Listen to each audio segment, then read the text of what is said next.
boys and girls. So today we're going to be talking a little bit about value. And when I mean value, I'm talking about the shades and tints of colors. The value that you use in your artwork helps to create more of a realistic 3D look to the things that you're drawing. Basically, what it means is when you use value in your drawing, you are using shadows and highlights. So today we're going to be using a pumpkin as that example, just because a round shape is a really great place to start. But you can use these techniques and apply them to anything that you're drawing on your own. This is just an example. So first we have to get started by drawing the actual pumpkin shape. So to do that, I'm going to start right here in the center of my paper, and I'm going to just start with a long oval. Doesn't need to be perfect because pumpkins are vegetables, or are they fruits? Anyway, they're lumpy and bumpy. So I'm just starting with a regular oval. From there, I'm going to start up here at the top of my oval. It's kind of in the shape of like plankton, if you ever watch SpongeBob. And I'm going to draw two C's going from the top all the way down to the bottom.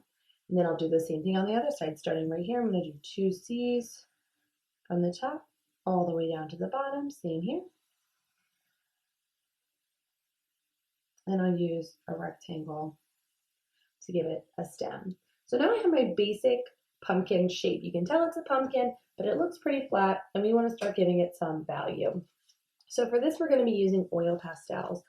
Oil pastels are great because they're really easy to blend. They're similar to crayons. They're almost like if you mixed crayons and paint together. They're a lot more vibrant, and they are a lot more easy to blend. So I'm going to pick out a few colors right now. Obviously, I'm going to go orange because I'm doing pumpkin. I'm going to pick out white for those shadows, and I'm also going to pick out a black. If you find that you're having trouble finding the particular oil pastel color you need, I encourage you literally just look one more time. Usually it's hiding in there somewhere. And I'm actually also going to pick up a yellow, just because we know that in order to make orange, we need the color yellow. And I think that this could add a little bit of a nice dimension of color. So picked out the colors I need. Now we're going to start going through and adding some value.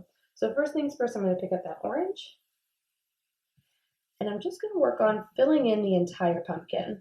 I'm not worrying so much about shape just yet, and this color is light enough that I can see my drawing through it. So I'm just going to color right over it.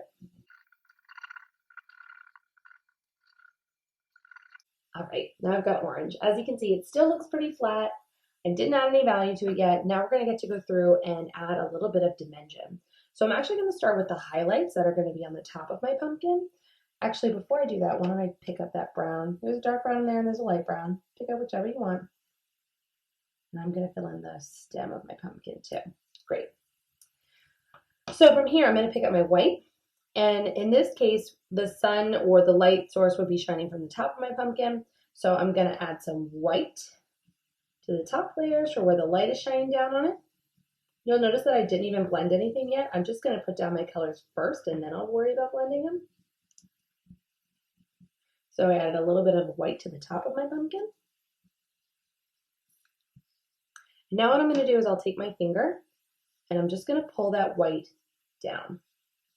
And what that's doing is two things. It's blending those colors together, but it's also smoothing out those oil pastels. Notice I'm just using one finger. I'm holding my paper with the other hand, and I'm just pulling down, all in one direction. So now the top of my pumpkin is starting to smooth out. So you might be thinking, okay, now it's time to pick up my black. Actually, I'm going to leave my black to the side for right now. The reason is because black is a crazy, powerful oil pastel color. Once you put black down, it gets on everything. So I like to save the black for the very end.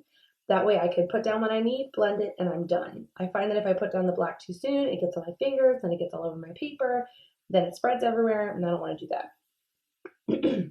So I'm actually going to pick up this brown. I'm using this brown because it has some orange tint to it. It's almost like a dark orange itself. And what I'm going to do is I'm just going to take that brown and slide it up and down those ridges I created for my pumpkin. You'll notice that on top of that orange, it doesn't look brown necessarily, it just sort of looks like an orange shadow. And I'm also going to put a little bit of this brown down at the bottom of my pumpkin to start adding some shadows in there. Okay. So now I'm going to take my fingers. I'm going to pull this up. Again, just one finger. Now I'm pushing up the other direction, blending in the rest of my pumpkin.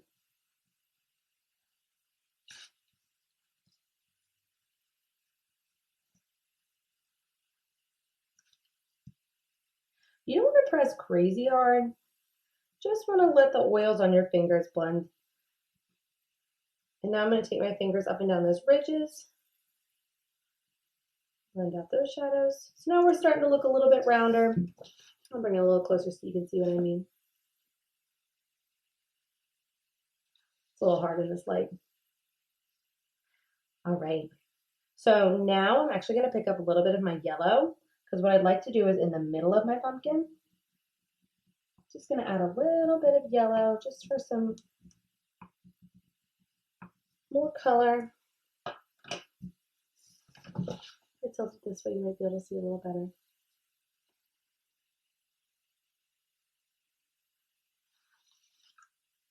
All right. I'm actually just going to take my pinky and blend this stalk a little bit. So now I'm going to use my black, and this is really, really powerful. What I'm going to do is I'm going to take that black and just slide it just along the very bottom. This is going to be the darkest shadow. I'm going to go a little bit up those creases also. Just a little bit. I'm also going to put a tiny little bit of black, tiny, right there at the base of my stem. And then I'm also going to take a little bit of black, just rub a little bit of a shadow underneath of my pumpkin. Now it comes to blending. So I'm going to take my finger, I'm going to use just my pinky, my tiniest little finger that I can, just to blend up a little bit on that black that I put on my pumpkin stem. And then I'm going to take my finger and one more time, I'm just going to press up. You'll notice I'm pressing lightly, only blending just a little bit. Like I said, that black is no joke. It will get everywhere. And you just want a nice light shadow. Then I'm going to take my black and I'm going to start pulling down to create the shadow underneath of my pumpkin. And I'm going to start rubbing it out away from the pumpkin because I want it to look like that pumpkin is sitting on a surface.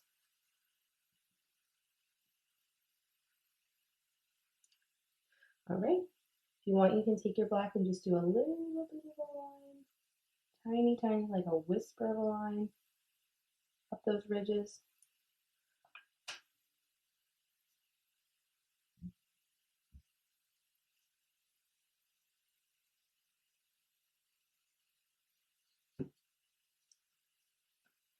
Now you can go back in and add any little details maybe where you're missing color.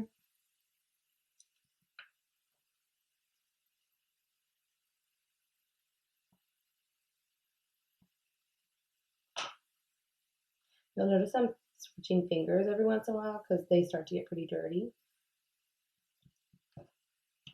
Okay, and here is my lots of value pumpkin. Give it a try. I hope it works well for you too.